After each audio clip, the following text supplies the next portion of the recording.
छात्रों, हमने पिछली कक्षा में मनु भंडारी एक कहानी है भी उनकी आत्मकथा पर में जानकारी हासिल करने की हमने कोशिश की थी कि मनु भंडारी जी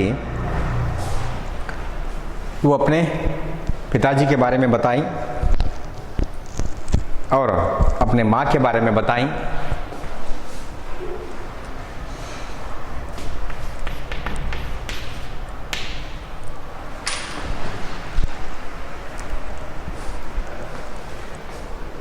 उनके कौन से गुण अपने अंदर हैं ये भी वो बताने की कोशिश की। बताती है कि पिताजी के बहुत सारे गुण लेखिका के अंदर थे करके बताई। दोनों का रास्ता अलग अलग है, लेखिका का उनके पिताजी का। अलग अलग होने पर भी पिताजी के पैतृक अंश गुण लेखिका के अंदर थे। कुछ लोग अपनी पीढ़ी को नकारते थे, परंपरा को नकारने वाले, उनके अंदर वो गुण, वही पैतृक गुण, वही परंपरा के गुण जड़ जमा कर बैठे रहते हैं। ये अवश्य समझना चाहिए करके वो बताई और बताने की कोशिश की। अपनी माँ का जो कैरेक्टर था, त्याग बलिदान का, सहनशीलता का, वो लेखिका बता रही थी कि हम अपनी माँ से प्रेम करते थे सहानुभूति के कारण शायद, और माँ का त्याग बलिदान का गुण जो था वो बहुत ही मजबूरी से लिपटा हुआ त्याग बलिदान था। वो खुशी खुशी त्याग कर रही हैं, खुशी खुशी सबकी ज़रूरतों को पूरा कर रही हैं, ऐसा लेखिका नहीं समझती थी। क्योंकि वो अपने पिताजी, लेखिका के पिता मनु भंडारी के पिता, उनके माँ के पति, अपने पति से वो थरथराती थी, कांपती थी, डरती थी कि ऐसे स्वभाव वाले व्यक्ति उनके पति थे, मनु भंडारी के पिता थे। और वो अपनी बड़ी बहन की शादी के समय वो 7 साल की थी और मनु भंडारी से 2 साल बड़ी सुशीला उनके साथ कुछ खेल खेलती थी। उसके बारे में भी हमने पिछली कक्षा में डिस्कस किया। अब वहाँ से आगे बढ़ते हैं।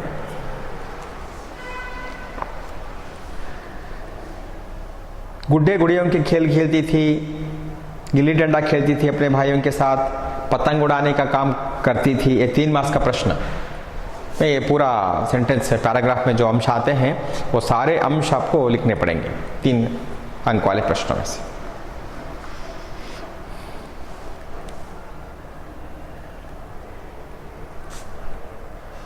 लेखिका का घर उनका दायरा था, वही उनका, घर के बाहर नहीं जा सकती थी।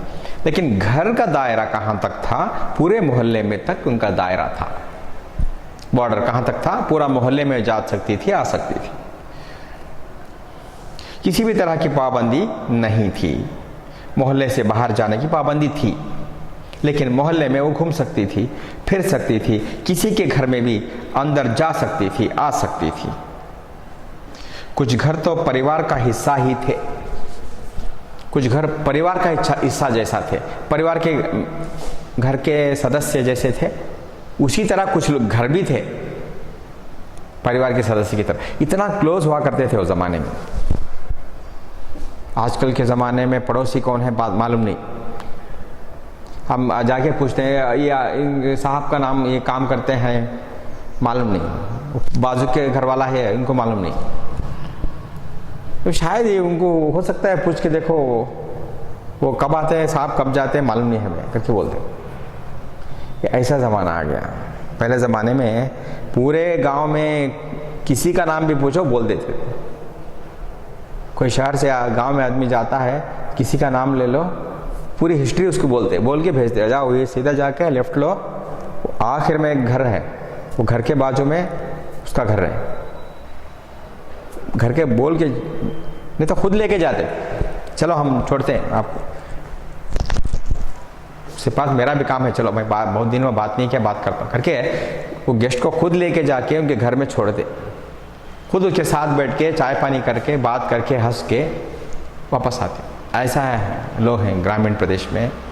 शहर में अब क्या हो गया, अब शहर का लाइफ ऐसा भाग रहा है, खुद का पता नहीं, खुद का पता नहीं, दूसरों का पता क्या है, खुद का पता यानी कि मैं क्या कर रहा हूँ, मुझे क्या करना चाहिए, किधर जा रहा हूँ मैं, क्या मेरा सही रास्ता है, हमें ही मालूम नहीं।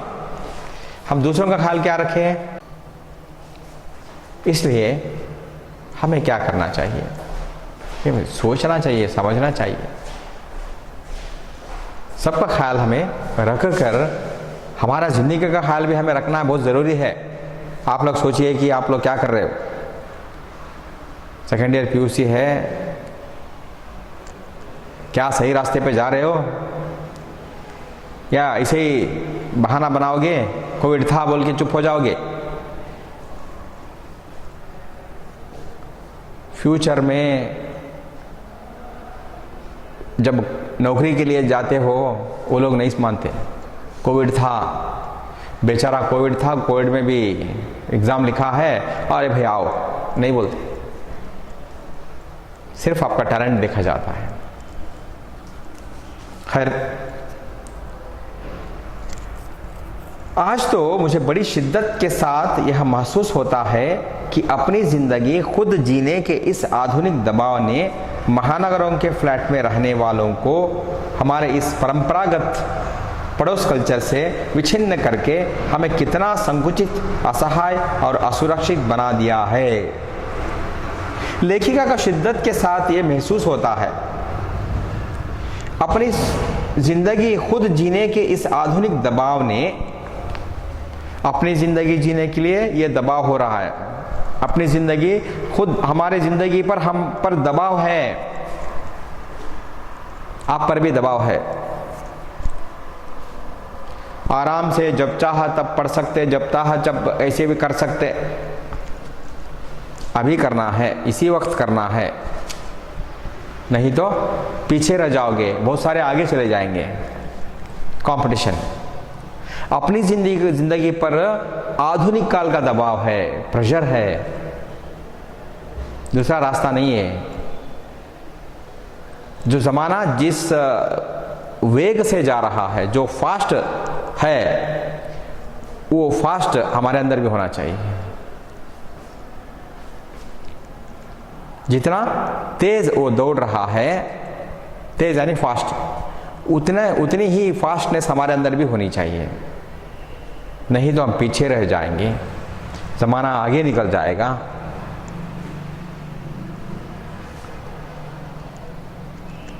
वे ट्रेन जा रही है, हमें जाना है, चढ़ना है, तो ट्रेन जितनी फास्ट जा रही है उतनी फास्ट हमें भी दौड़ के चढ़ना है।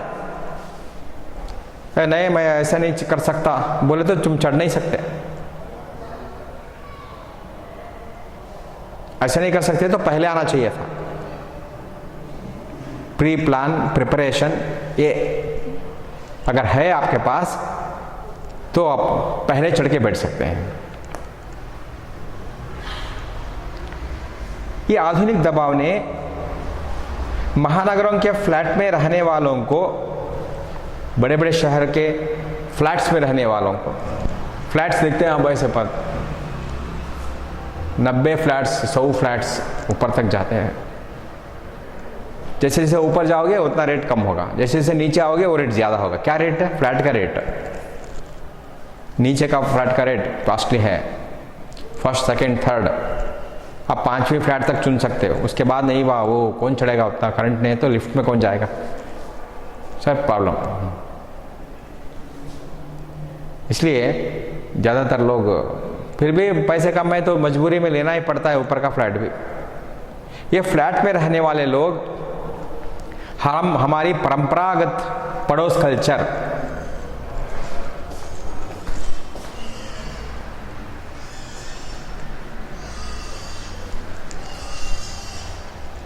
परंपरागत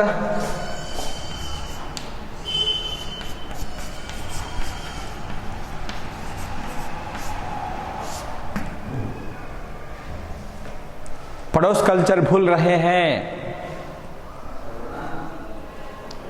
से विच्छिन्न करके हमें कितना संकुचित, असहाय और असुरक्षित बना दिया है। पड़ोस कल्चर अब नहीं है, ये फ्लैट में संकुचित मनोभाव आ गया है, असहाय हो गए हैं। हम जानबूझकर भी उसकी मदद नहीं कर सकते। हम मदद करना चाहते हैं लेकिन हमें प्रोविजन नहीं है, सोसाइटी अलाउ नहीं कर रही है प्रोविजन उसको मदद करने के लिए। अजनबी है, अजनबी को अपने घर में नहीं रह सकते, फ्लैट्स का कानून है, सोसाइटी का ये मानना है। तुम रखना चाहते हो लेकिन सोसाइटी रखने को तैयार नहीं। ये ऐसी असहायकता होती है बड़े बड़े शहरों में। हम देखते हैं वो गिर रहा है, तड़प रहा है, उसकी मदद करने के लिए कोई नहीं जाता। बड़ा नगर है, पता नहीं क्या है, क्यों है, मजबूरी है हमारी। अरे भाई हमें नौकरी पे जाना है, भागना है नौकरी पे, 2 मिनट लेट हो गया तो मेरा सीएल डालेगा वो, उस दिन की तनख्वाह कट हो जाएगी, मुझे भाग रहा है वो। अगर इसको ले गया हॉस्पिटल में एडमिट किया, मेरे ऊपर ही आ गया तो लोग डरते हैं। पता नहीं कौन से गैंग वाला हो, और रॉडिज्म क्या है मालूम नहीं। देखते हैं बड़े बड़े शहरों में गैंगस्टर्स मार देते हैं, कतर दे देते हैं, ऐसा कुछ करते हैं। इसलिए ये पड़ोस कल्चर दूर हो रहा है। पहले ज़माने में उनके लोग हमारे घर में, हमारे लोग उनके घर में, उनके घर में जो बनता था हम जो खा के खाते थे, हमारे घर में बनता था वो आके खाते थे। शॉपिंग करते साथ में जाते, सिनेमा जाते शॉप में साथ में जाते। ये था पड़ोस कल्चर था, अब नहीं है। मेरे कम से कम 1 दर्जन आरंभिक कहानियों के पात्र इसी मोहल्ले के हैं जहां मैंने अपनी किशोरावस्था गुजारा, अपनी युवावस्था का आरंभ किया था। लेखिका उस मोहल्ले में थी, सारा मोहल्ले को अपना घर समझती रही। उस मोहल्ले में लेखिका का बचपन बीता, किशोरावस्था बीता, बीत कर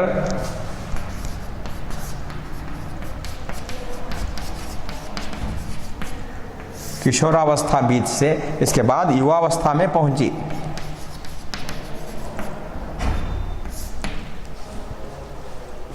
आप लोग किशोरावस्था में हो, आप सभी 10th first PU, second PU किशोरावस्था में हैं आप सब।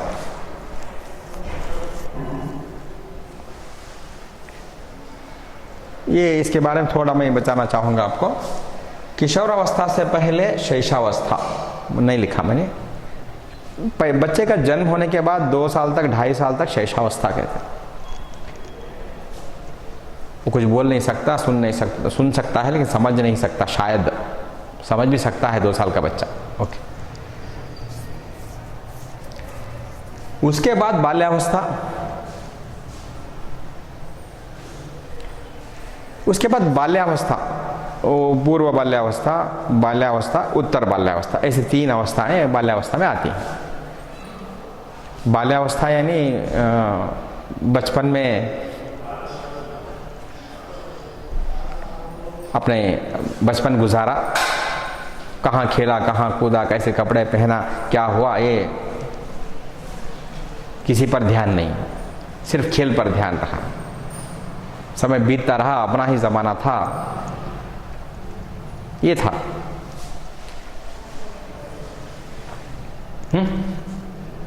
उस बाल्यावस्था के बाद किशोरावस्था आता है। जब आप 10th स्टैंडर्ड ख़त्म करके फर्स्ट पीयू, सेकेंड पीयू, किशोरावस्था, इस अवस्था में मानसिक विकास, संवेगात्मक विकास, भावनात्मक विकास, शारीरिक विकास तीव्र गति से होते रहते हैं। शारीरिक बदलाव होते हैं, मानसिक बदलाव होते हैं, संवेगात्मक बदलाव होता है, भावनात्मक बदलाव होता है।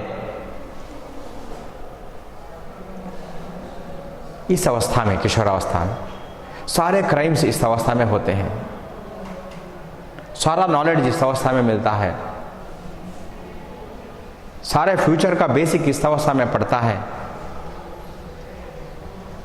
इसलिए इस अवस्था को बहुत डेंजरस काल समझा जाता है। सारी बुरी आदतें इसी अवस्था में पड़ती हैं। अगर इस अवस्था में आपको बुरी आदतें पड़ गई तो सारी जिंदगी आपको पीछा नहीं छोड़ेंगी। इसी अवस्था में आपकी अच्छी आदतें पड़ गई, सारी जिंदगी आप अच्छे रहेंगे, अच्छी आदतें वाले बन जाएंगे। चाहे वो कितना भी दोस्त कितने बुरे क्यों ना हो, आप बुरे नहीं बनेंगे बाद में। इस अवस्था में अपने आप को संभालना बहुत जरूरी है।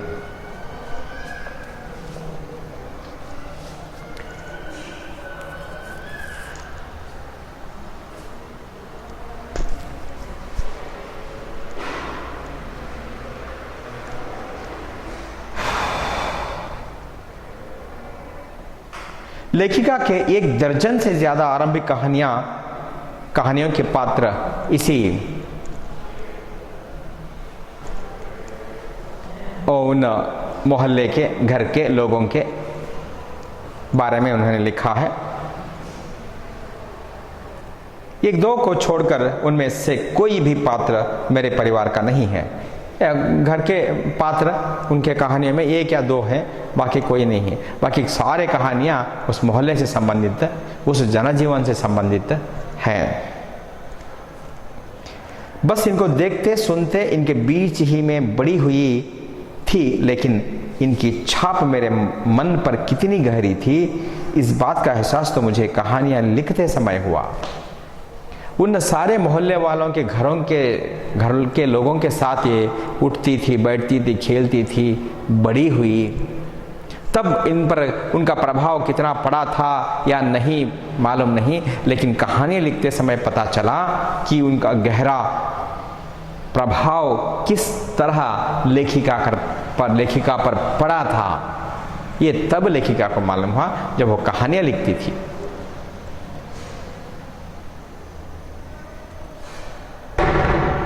इतने वर्षों के अंतराल के ने भी उनकी भाव भंगिमा भाषा किसी को भी धुंधला नहीं किया था। किनके? मोहल्ले वालों की भाषा, बोल, उनकी संस्कृति नहीं बदली, और बिना किसी विशेष प्रयास के बड़े सहज भाव से वे उतरते चले गए थे। उसी समय के दा साहब अपने व्यक्तित्व की अभिव्यक्ति के लिए अनुकूल परिस्थितियां पाते ही महाभोज में इतने वर्षों के बाद कैसे एकाएक जीवित हो उठे। दा साहब, महाभोज में आने वाला एक पात्र दा साहब। महाभोज लिखा, वो सीरियल बनी, बहुत फेमस वो उपन्यास था उनका महाभोज। एक पूरा ग्रंथ, एक किताब, महाभोज की एक किताब लेखिका लिखी थी। वो दा साहब पात्र, वो मोहल्ले में एक साहब थे, उनका पात्र उज्जीवित हो उठा था उस महाभोज में। ये मेरे अपने लिए भी आश्चर्य का विषय था, एक सुखद आश्चर्य का, लेखिका को आश्चर्य का विषय बना उस मोहल्ले का एक चित्रण, अपने महाभोज में एक कैरेक्टर को जीवित रखा। उस समय तक हमारे परिवार में लड़की के विवाह के लिए अनिवार्य योग्यता थी उम्र में 16 वर्ष और शिक्षा में मैट्रिक। उस समय में क्या अनिवार्य था विवाह के लिए? लड़की के लिए क्या जरूरी था? 16 वर्ष की होना है, मैट्रिक पास होना है, तब उसकी शादी करा दी जाती थी। अब ऐसा नहीं है। अब 25 साल भी हो गए तो घर वाले समझते हैं अभी हमारी बच्ची है, अभी छोटी बच्ची है, हम शादी के बारे में अभी नहीं सोच रहे, और 5 साल नहीं। अब का ख्याल ऐसा है। अब का और एक ख्याल है कि कुछ पढ़े लिखे, कुछ बन जाए, देखेंगे बाद में। विवाह वेरी इंपॉर्टेंट अब नहीं है। जिंदगी का बहुत बड़ा स्टेज समझते थे। वो लड़की है तो वो शादी होने के लिए ही वो पैदा हुई है, ऐसा समझते थे। कि पहले कब वो बड़ी हो जाएगी, कब उसकी शादी करेंगे, इस उनके माँ बाप की सोच होती थी। उसे अच्छे घर में शादी करके भेज देंगे तो हमारी जिम्मेदारी ख़त्म हो जाएगी, ऐसा समझा जाता था। लेकिन अब ऐसा नहीं है। बेटी है, घर की बच्ची है, उसकी शादी होने के बाद भी वो घर की बच्ची है, उसके बच्चे भी हमारे बच्चे हैं। ऐसा इतना प्यार आपके माता पिता अपने बच्चों से करते हैं। सन 44 सुशीला ने योग्यता प्राप्त की और शादी करके कोलकाता चली गई। बड़ी बहन सुशीला 16 साल की हो गई, मैट्रिक पास हो गई, शादी करके उसको कोलकाता भेजा गया। दोनों बड़े भाई भी आगे पढ़ाई के लिए बाहर चले गए। दोनों बड़े भाई पढ़ाई के लिए बाहर चले गए। इन लोगों की छत्र छाया के हटते ही पहली बार मुझे नए सिरे से अपने वजूद का एहसास हुआ। और वजूद, अपनापन, अपना कैरेक्टर, अपना लाइफस्टाइल, अपने बारे में ये वजूद। भाई बहन शादी होगी चली गई, बड़ी बहन भी शादी हो गई, 2 भाई बाहर पढ़ने के लिए चले गए, 4 लोग चले गए, बची एक मन्नू भंडारी।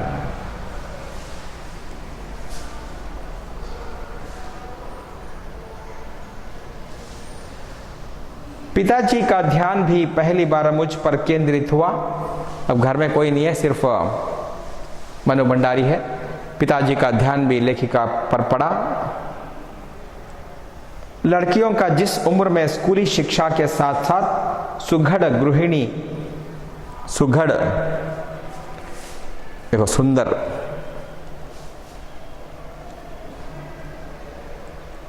सुघड़ गृहिणी और कुशल पाक शास्त्री बनाने के नुस्खे जुटाए जाते थे।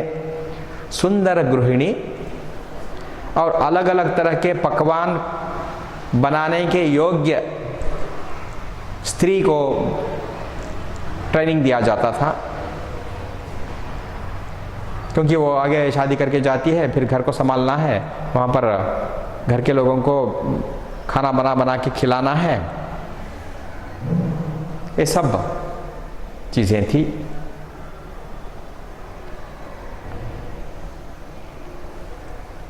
पिताजी का आग्रह रहता था कि मैं रसोई घर से दूर ही रहूं। क्या था पिताजी का आग्रह?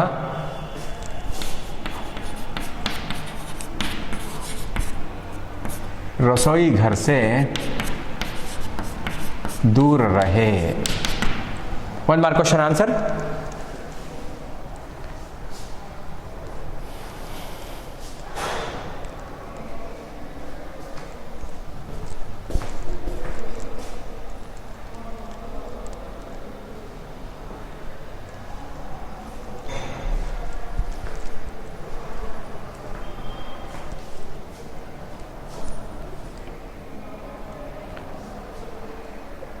रसोई घर से दूर रहे, पिताजी का आग्रह था। क्यों था? रसोई को वे बठियार खाना कहते थे। क्या कहते थे? रसोई घर को वो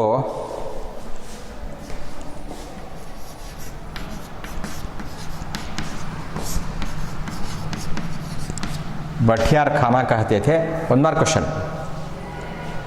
रसोई घर को क्या समझते थे? बठियार खाना समझते थे। अब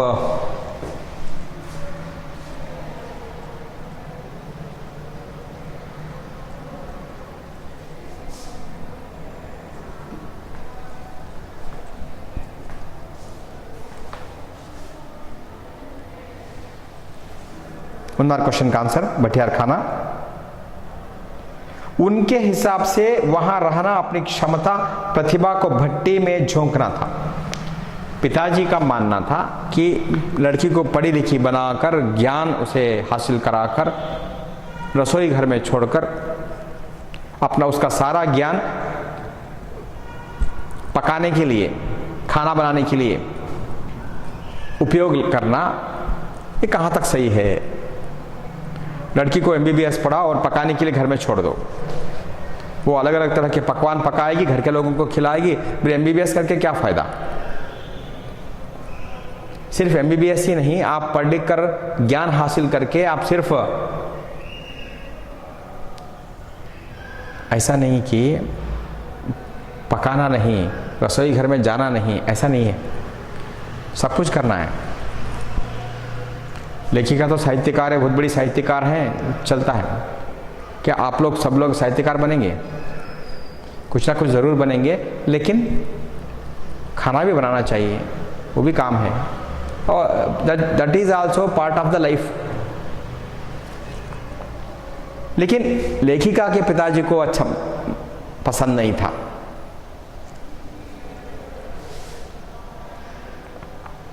घर में आए दिन विभिन्न राजनीतिक पार्टियों के जमावड़े होते थे।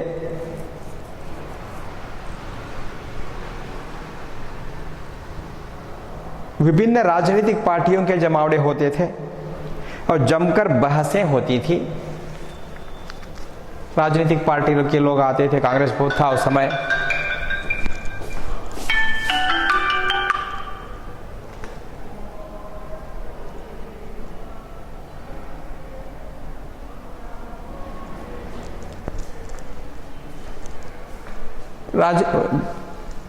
स्वतंत्रता के आंदोलन का भार चल रहा था, तो स्वतंत्रता आंदोलन में लोग भाग ले रहे थे, पार्टियां अलग अलग तरह आते थे, बात करते थे, तो चलता ही था।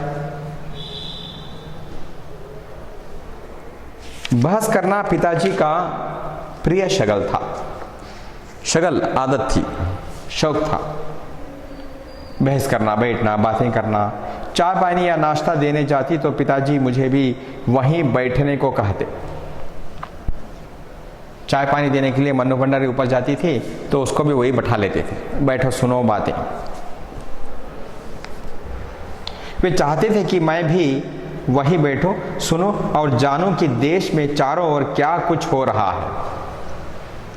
ये जानकारी हासिल करो कि देश के चारों ओर क्या क्या हो रहा है। स्वतंत्रता का आंदोलन छिड़ा हुआ है तो बहुत सारी बातें होती थी, रात में, दिन में। देश की स्वतंत्रता के लिए लाखों लोग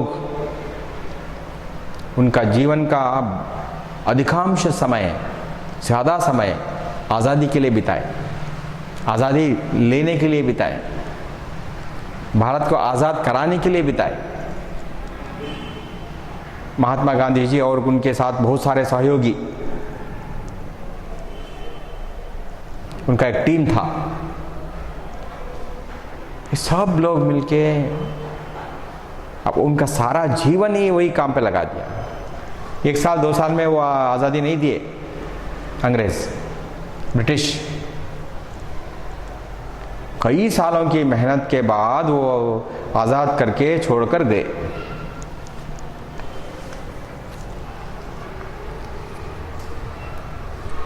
सन 42 के आंदोलन के बाद से तो सारा देश जैसे खौल रहा था, खौलना, उबलना,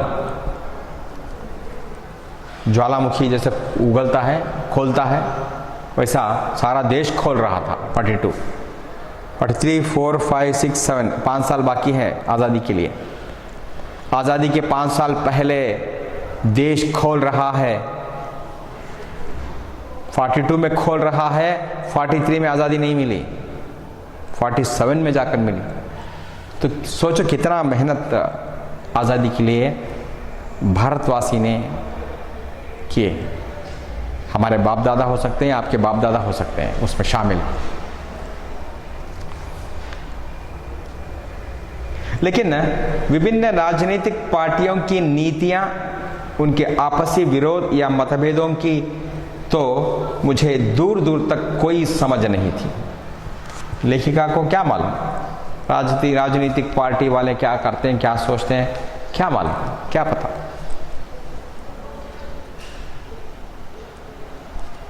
इस तरह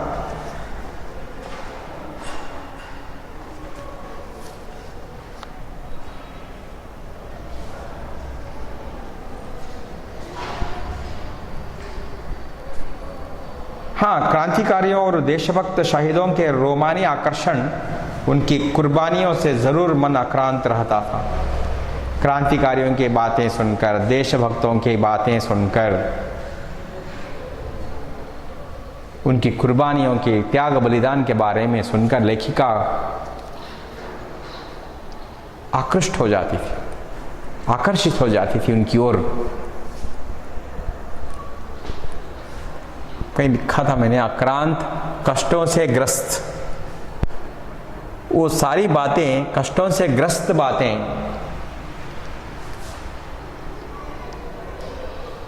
वो बातें, मन आक्रांत रहता था, मन कष्ट में पड़ जाता था। लेखिका का मन कष्ट में भर जाता था, कष्ट में पड़ जाता पड़ता। 10वीं कक्षा तक आलम यह था कि बिना किसी खास समझ के घर में होने वाली बहसें सुनती थी और बिना चुनाव किए, बिना लेखक की अहमियत से परिचित हुए किताबें पढ़ती थी। 10th स्टैंडर्ड ख़त्म होने के बाद लेखिका अलग अलग किताबें पढ़ने लगी, लेकिन वो कौन लेखक हैं ये जानकारी हासिल किए बिना पढ़ती थी। किसी का भी हो लेखन, लेखक कोई भी हो, पढ़ना अपना काम समझती थी और पढ़ती थी।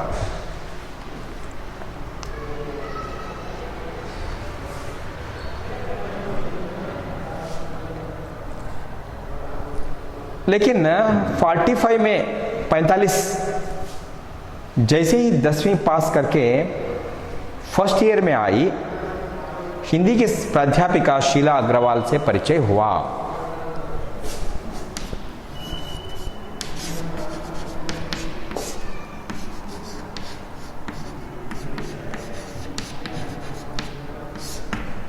शीला अग्रवाल हिंदी प्राध्यापिका। 1 मार्क क्वेश्चन, 1 मार्क क्वेश्चन का आंसर।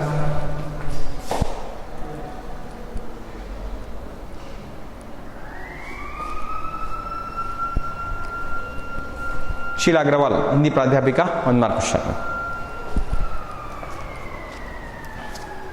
उनका परिचय हुआ सावित्री गर्ल्स हाई स्कूल, जहां मैंने ककाहारा सीखा। सावित्री गर्ल्स हाई स्कूल में वो हिंदी पढ़ना लिखना सीखा। 1 साल पहले ही कॉलेज बना था और वे इसी साल नियुक्त हुई थी शीला अग्रवाल। 1 साल पहले कॉलेज शुरू हुआ था। लेखिका इसी साल आई थी। कौन? शीला अग्रवाल, प्राध्यापिका हिंदी की। वो अपॉइंट हुई थी, नियुक्त हुई थी, अपॉइंट हुई थी। उन्होंने बाकायदा साहित्य की दुनिया में प्रवेश करवाया। शीला अग्रवाल देखा मनु भंडारी पढ़ना चाहती है, अलग अलग किताबें पढ़ने की इच्छुक हैं, तो चलो इसको उस अभिरुचि को पूरा कर दें, उसे मार्गदर्शन करें। मात्र पढ़ने को चुनाव करके पढ़ने में बदला। सिर्फ पढ़ती थी, लेकिन चूज करके पढ़ो। कौन सी किताबें पढ़नी अच्छी ज़रूरी है, वो किताबें चूज करके पढ़ो, ये बताई। खुद चुन चुन कर किताबें दी। पढ़ी हुई किताबों पर बहसें की तो 2 साल बीतते ना बीतते साहित्य की दुनिया शरत प्रेमचंद से बढ़कर जैनेन्द्र आग्नेय, यशपाल, भगवती चरण वर्मा, इन सारे प्रसिद्ध सुप्रसिद्ध लेखकों की किताबों तक पहुंच गई पढ़ने। मामूली छोटी मोटी किताबें पढ़ती थी, लेकिन अब बड़े बड़े साहित्यकारों की किताबें पढ़ने लगीं। शीला अग्रवाल जी जो किताबें पढ़ती थी, वो किताबें मनु भंडारी को पढ़ने को दी।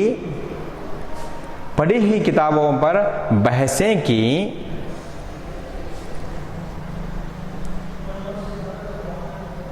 और फिर तो फैलती ही चली गई।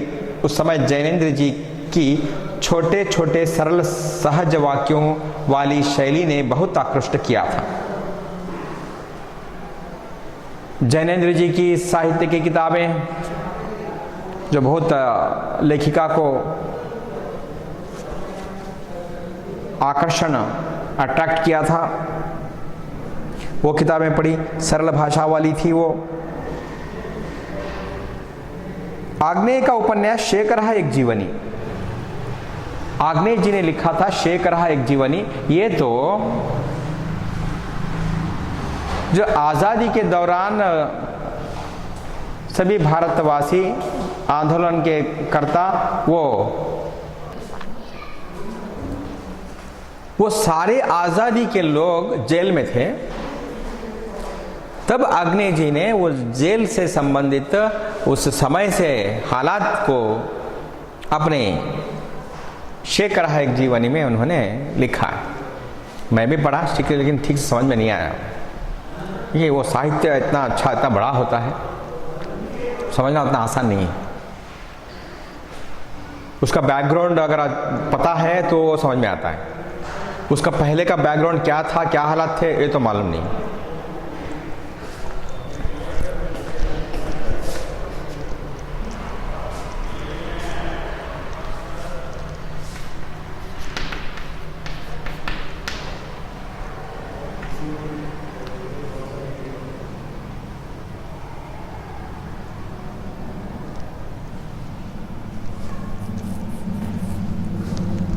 क्या है मालूम नहीं,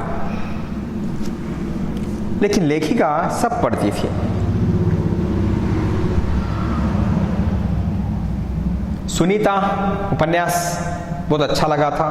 आग्नेय जी का उपन्यास शेख रहा एक जीवनी भी अच्छी थी, लेकिन लेखिका के समझ में नहीं आया तो दोबारा पढ़ी।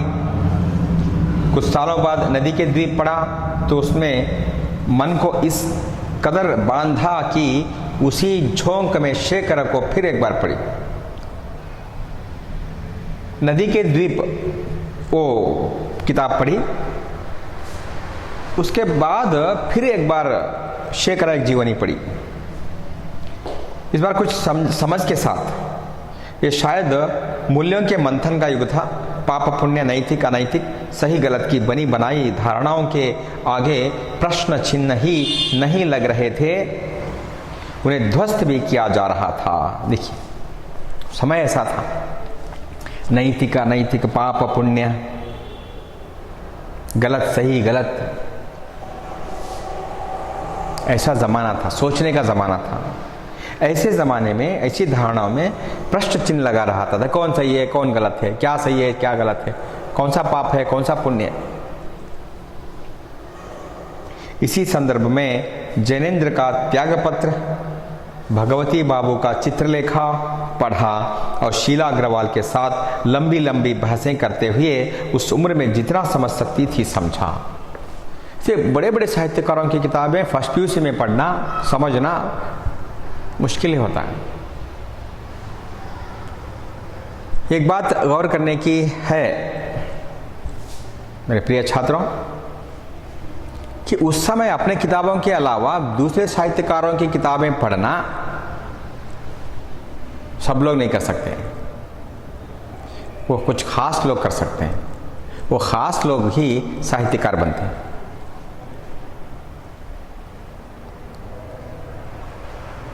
अपनी किताबें पढ़ने से भी हमें ज्ञान मिलता है, दूसरी किताबें पढ़ने से भी हमें ज्ञान मिलता है। जो भी किताब आप पढ़िए उससे आपको ज्ञान हासिल होगा। ऐसी कोई किताब नहीं जो पढ़ने से ज्ञान हासिल ना होता होगा। किसी भी साहित्यकार को ले लीजिए, किसी भी साहित्यकार को ले लीजिए, आप सोचिए उनके बारे में, उनका बैकग्राउंड देखिए, वो कितना पढ़ते थे, रात दिन पढ़ते थे, रात दिन लिखते थे। कई साल रात दिन पढ़ना लिखने के बाद कई साल बाद वो साहित्यकार बनते हैं। एक दिन में, 2 दिन में, 1 साल में नहीं बनते। बहुत लंबा सफर वो तय करके आते हैं। आपका भी अगर फ्यूचर बनना है तो भी आप एक लंबा सफर तय करना पड़ेगा। मेहनत से, श्रद्धा से, लगन से उस लंबे सफर को आप तय करेंगे तो एक जगह पर जाकर आप पहुंच जाएंगे। वो जगह आपको सुकून देगी, शांति देगी, अपने आप को आप सही समझकर खुशी से अपना जीवन बिता सकते हो।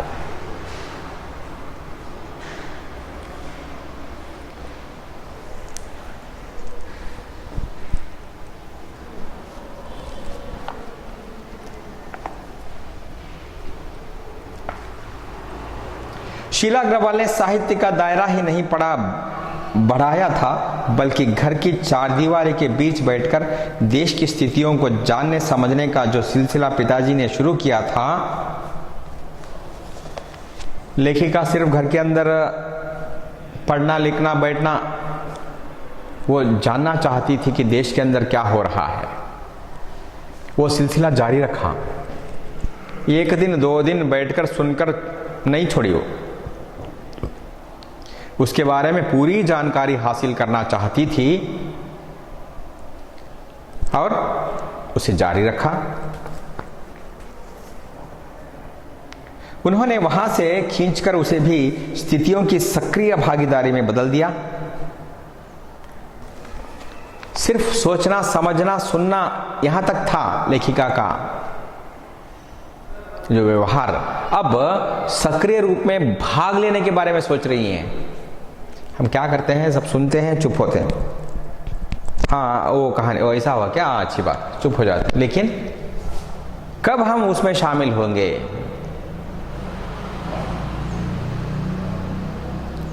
लेखिका सक्रिय रूप से भाग लेना चाहती थी स्वतंत्रता आंदोलन में। सन 46-47 के दिन वे स्थितियां उसमें वैसे भी घर में बैठे रहने संभव था भला। प्रभात फेरियां, हड़तालें, जुलूस, भाषण, हर शहर का चरित्र था। 1946-47 सारा भारत धधक रहा है। सारा भारत आजादी के लिए तत्पर है। सारे भारत के लोग आजादी पाने के लिए टूट पड़ रहे हैं। कोई घर में बैठ सकता था भला? लेखिका कहती है, वो लड़की हो या लड़का। हड़तालें हो रही हैं, जुलूस हो रहे हैं, भाषण हर शहर का चरित्र था। पूरे दमखम और जोश खरोश के साथ इन सब से जुड़ना हर युवा का उन्माद था। हर युवा का, हर यूथ्स का उस समय ये फर्ज था, कर्तव्य था कि वो जुलूस में भाग लें। मेरवणगे जुलूस बोले आज़ादी की। महात्मा गांधी, आपको कोई ब्लैक एंड व्हाइट क्लिप्स देखो पता चलेगा आपको। आज़ादी के लिए महात्मा गांधी जी जा रहे हैं, उसके पीछे लाखों लोग जा रहे हैं। कोई गिर रहा है, कोई पड़ रहा है, कोई भाग रहा है। पुलिस वाले कुछ लोगों को मार रहे हैं, कुचल रहे हैं, मार खा रहे हैं, गिर रहे हैं, उठ रहे हैं, फिर भी जा रहे हैं भाग के। पुलिस वालों की मार की उनको चोट नहीं लग रही है, पुलिस वालों की फिक्र उनको नहीं है। उस चोट या उसके दर्द वो एहसास भी नहीं हो रहा है। उनके सामने सिर्फ लक्ष्य है, सिर्फ लक्ष्य है। ऐसे लाखों करोड़ों भूखे भारतीयों ने आज़ादी के लिए लड़े। वो सुकून से नहीं सोए, पेट भर खाना नहीं खाए। ऐसे लोग भारत की आज़ादी के लिए लड़े थे।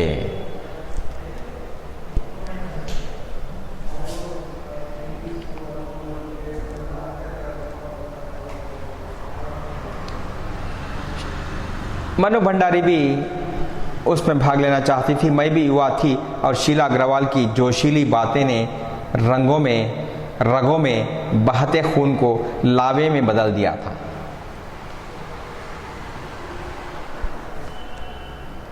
मनु भंडारी भी युवा है, फर्स्ट पीयू से, और शीला अग्रवाल जी की जोशीली बातें, आज़ादी के लिए लड़ने की उनमें सारी बातें भर रही हैं। ये बातें सुनकर लेखिका का खून नहीं, वो तो लावा बन गया था। जमीन धरती के अंदर से लावा निकलता है, देखो, गर्म तेल जैसा निकलता है, आग उगलता है, लावा बोलते हैं उसको। ज्वालामुखी में आग वो जो उगलता है वो लावा बोलते हैं उसको। खून नहीं लावा था लेखिका का। स्थिति यह हुई कि एक बवंडर शहर में मचा हुआ था।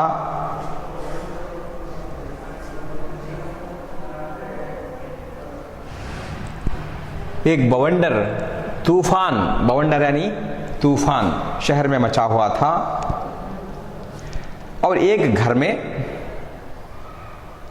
बाहर शहर में एक तूफान है, घर के अंदर एक तूफान है।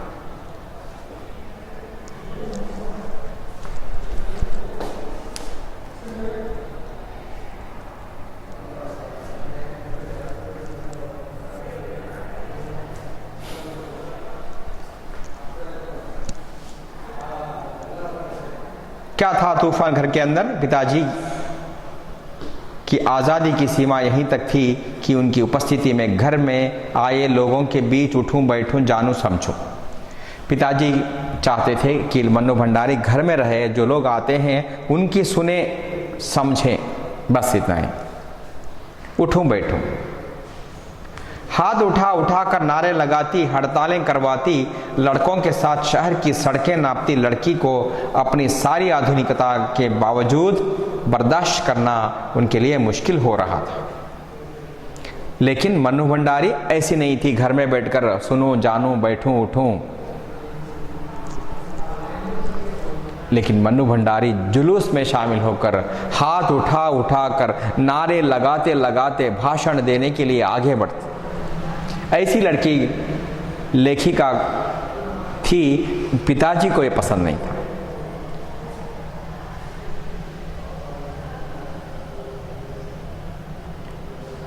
किसी की दी हुई आज़ादी के दायरे में चलना मेरे लिए, जब रगों में लहू की जगह लावा बहता हो तो सारे निषेध, सारी वर्जनाएं और सारा भय कैसे ध्वस्त हो जाता है। अगर खून की जगह लावा बहने लगे शरीर में तो पिताजी की इरादे, उनकी भावनाएं, उनका विरोध, उनका गुस्सा कोई मायने नहीं रखता। आपका जीवन का लक्ष्य आपको दिखाई दे रहा है, सिर्फ वही आपके खून में बसा हुआ है, आपके दिमाग में बसा हुआ है, तो आपको कोई बहाना नजर नहीं आता, कोई ढो वो है ये है वो कुछ नजर नहीं आता। आप लक्ष्य की ओर बढ़ते रहेंगे।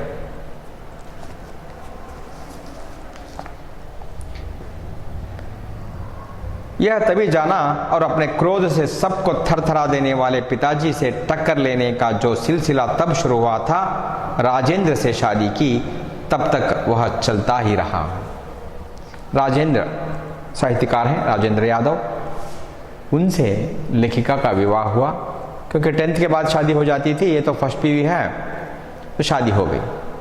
शादी होती है लेकिन पढ़ाई जारी रखते हैं, पढ़ना नहीं छोड़ते, शिक्षा नहीं छोड़ते थे, पढ़ाई जारी रखी। पिताजी से टक्कर लेती ही रही। टक्कर लेने का सिलसिला शादी के बाद और ज्यादा हुआ। यहाँ पर रुकते हैं अगली कक्षा में, और मन्नू भंडारी कैसे आज़ादी के आंदोलन में भाग लेती हैं, कैसे यश प्राप्त करती हैं, सफलता प्राप्त करती हैं, और क्या उनके साथ होता है, ये आत्मकहानी, सच्ची कहानी वो बता रही हैं। पर रुकते हैं, अगली कक्षा में लेसन शायद पूरा हो जाएगा। उसके बाद उससे संबंधित प्रश्नोत्तर, व्याकरणांश हम डिस्कस करेंगे। धन्यवाद।